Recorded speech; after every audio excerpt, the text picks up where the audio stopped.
So welcome everyone to our Wednesday night service. I'm Reverend Madge Peinkofer, and I'm so grateful that you can join us for this service today. So before we get rolling with this, I'm going to first invite Dick Walker up to share our opening prayer.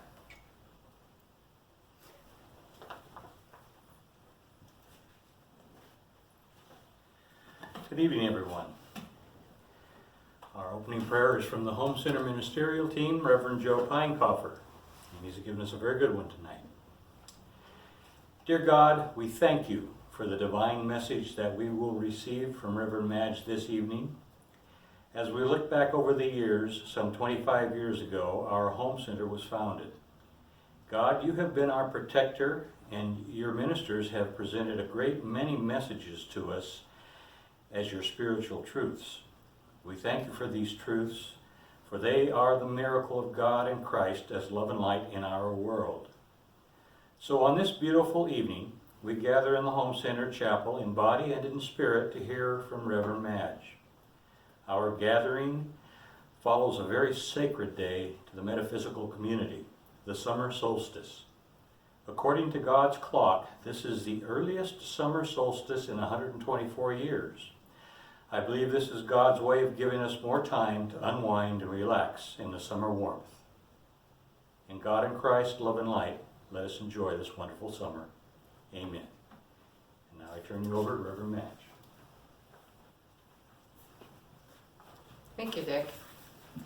Yes, so as he mentioned, the Home Center on June 25th, which is tomorrow, is, it's just completing its 25th year of being in existence. So 25-year anniversary, starting in the 26th year.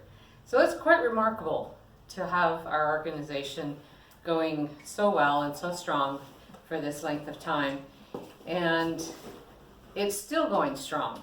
Want to be clear about that. It's still going strong, and it was a fantastic vision then, it's at its inception, and it's still a fantastic vision that we're experiencing and being in love with today. And we're so grateful for Reverend J. He's sitting over there, you can't see him in the scene. But we are so grateful to him for founding this home center and being the founding father and holding the fort down for all of this 25 years, going on 26 now. He's never compromised the home center's values, and he's held the integrity of the home center, and he's been willing to sometimes not take that popular stand to hold the integrity and steadfastness of the home center. So I've learned a lot from that, and I'm so grateful, and I have deep respect for that. In the 22 years that I've been involved in home center, I've learned a lot. So I want to thank you, Jay, for all of your teachings and holding the fort down so well. So even though we're going through this change in our society, and we have not been able to meet in the model that we normally do, and we're not operating in the normal way that we have been doing for all of these years, we're still staying in touch. We're still changing lives. We're still touching lives. And we're doing like everyone is doing. We're trying to change our model, keep up with evolution, keep up with the times, figuring out what's next. But what we do know is that we are being now and will continue to be divinely guided in this journey. And we know that we have a host of angels that are working this out for us and working it out with us.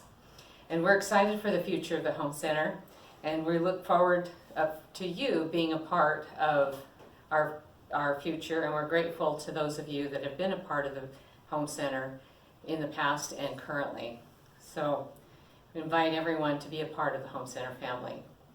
As anyone that has been here to Home Center knows, the trees in back of the building here, you can kind of see it through the window behind me, they are very special. And everyone that steps into the canopy of trees back there is changed. And it's kind of surprising. When they look at it, it looks like a forest, and the trees of forest. But when you step into it, it's very different, and it's very special. For many years, we've had this vision of being able to acquire the property next to us, and that's just adjacent on the entire property line. But for whatever reason, many reasons, we haven't been able to purchase it when it's come up for sale. But now there's an investor from Portland who has purchased it. And the big plan for them is to cut down all of the trees on that property and to put in apartments. So far they've cut down all the trees in the front, but they haven't yet started on the trees in the back, which is where the sacred energy exists for us.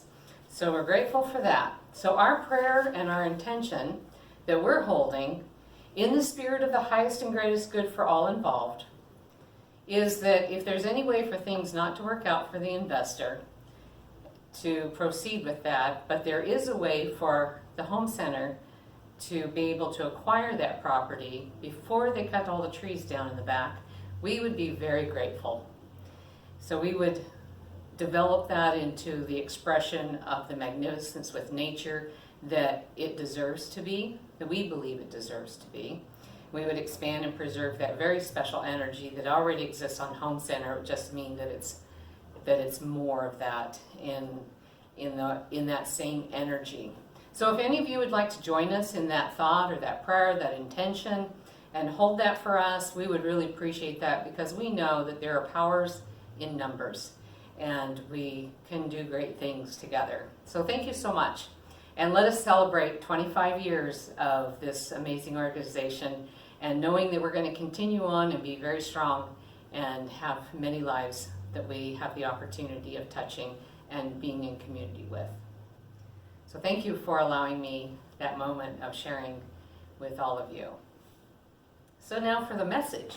So my message today is titled, The Great Time of Creation. So we have just had several remarkable celestial events this past weekend. We had our summer solstice, the new moon was in Cancer on Saturday, and the solar eclipse we had that was on Sunday is also in Cancer. So in case you haven't noticed, we are in a year of great change. I don't know if you've noticed it yet or not, but we are. And transformation, change and transformation. And so if there's anybody that hasn't had change or transformation this year, I want to meet you, because I don't think it's possible for anybody on this planet to have not experienced something this year. So as we go through this change and transformation, there are steps and phases that are natural processes of change. And I believe we've been going through the phase of letting go. We've had to let go of our beliefs. We've had to let go of the way we've been living. We've had to let go of how we were and are in relationships with each other. We've had to let go of doing things a certain way. We've had to let go of what we thought was important. We've had to let go of our routines. And there are just too many things to mention that everyone has had some sort of a personal experience of letting go. I was laughing at myself as I was getting ready for this evening, because I put on earrings. That's the first time I put on earrings, I think, since March. And I thought, I let go of my jewelry. I never used to leave the house without all my rings. I haven't put my rings on in months. And I thought, well, isn't that interesting? Just these little things, that we let go of. I let go of my jewelry. That was like unheard of. Put on a necklace, earrings, woo, right uptown. So anyway, just a little side note. But we've had this re-evaluation time and this recalibration of our lives period of time. So the solstice, the new moon in Cancer, and the solar eclipse in Cancer are the start or the tipping point of moving into the next phase of change, is what I believe. And this is to move into the energy of creation. So once you let go of all these things, now you have space in your life for creation. So we should have let go of many things by now, and we should have a new perspective on what life is for us. We should have had time to reestablish our values. And now it's time to start creating the life that we want to live in. It's time to start creating the world that we want to live in. And I think this weekend of these celestial events is the door opening to allowing us to start that process. Now, it doesn't mean that it's going to be magically perfect now that that door has opened. It's not going to be magically perfect overnight. It means that the universal energy is now strong and supportive of creation. And it doesn't mean that we now get to have somebody else do it for us. It doesn't mean we can look at the government to fix it, the lawmakers to fix it, or anybody in our society to fix it and create this perfect world that we get to live in. It's our job to start visioning and to start living from the world that we want to live in. So this energy that is supporting us to live from the world we want to live in is very interesting. So what does that mean? What does it mean to live from the world you want to live in? It means that we act, we behave, and we see the world from the perspective of how we want to see it.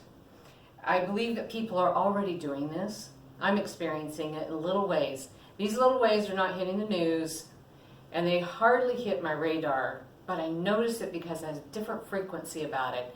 And I think this is that opportunity of living from the place where you want the world to be. So how I'm experiencing it is just these little ways, such as I was at the outdoor store buying bags and bags of soil for my raised garden beds. And this gentleman heard myself and the store clerk talking about getting some help from the staff to come and help me move these bags and fill them in, put them all in my van. And he was just a customer, but he was a strong young man, and he heard this conversation. Well, the store clerks or the store help, they were in the back unloading something that had just arrived, so they weren't available. He said, "I'll help you, ma'am." And he stepped away from his family, followed me out to the pallet of big bags of soil, and he was throwing these things in like it was nothing. It was quite delightful. And then he just left, expecting nothing in return. I mean, he's just an ordinary guy that overheard this conversation. And then sometime later, my mother and I, we were going into the Dollar Tree. And this young person was noticing that my mother and I were coming slowly. She's a little slow these days in her walking. We were coming up to the door, and we weren't close enough for the obligatory hold the door open for you, ma'am, kind of thing. You know, there's a certain distance where that's appropriate. We were beyond that distance, and they stood there and waited for us to arrive, holding the door open for us so we could get through. And I think those are the ways in which it's going to start showing up. Those people were living from the place that they wanted to see the world to be. They were creating it from their own experience, from the inside out, and expressing it to us, or to myself in that moment. And it was very heartwarming, and I thought, wow, the world really is showing up in this beautiful and kind and gentle way. Even though those don't ever make the news, they are happening. So another example of how to live from that place of how we want it to be, from within. I found an example of it in this book. It's called Emergence, 7 Steps to Radical Life Change. And it's by Derek Rydell, Rydall. And he has a story in here, and it was just the cutest story. I shared it with Joe the other day when I was looking through this book, and he really enjoyed it also.